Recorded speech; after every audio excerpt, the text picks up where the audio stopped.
Hello guys! Share ko lang sa inyo ang aming cabin na nirentahan nung kami ay nagbakasyon sa West Virginia para mag-snowboarding. Okay, gusto din magsalita ng pusa ako eh. Okay. Yan, merong yellow pang halo-halo, kaso lang madumi. Favorite ni yung hot tub. Kasi nakakapag-relax ng muscle. Tapos may spray, parang jacuzzi. Tapos, yan yung entrance.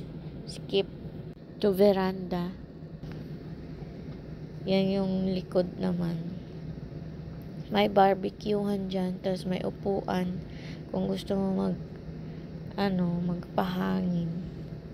Tapos sliding door papuntang living room. Ang ganda ng living room nila.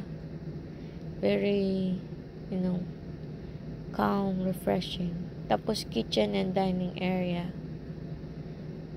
Ayan yung snacks namin. Kasi hindi kami nagluto. Puro sa labas kami kumakain. Breakfast to dinner. Kaya snacks lang meron kami. Ayan.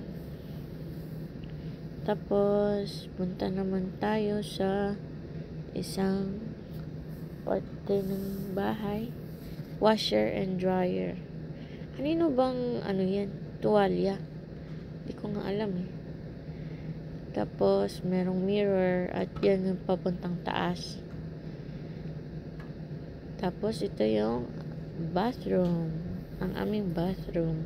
Kasi merong bathroom din sa taas. Tapos, ito na yung kwarto namin. May TV, electric fan. Tapos, natutulog si Kai. Yan lang, bye-bye.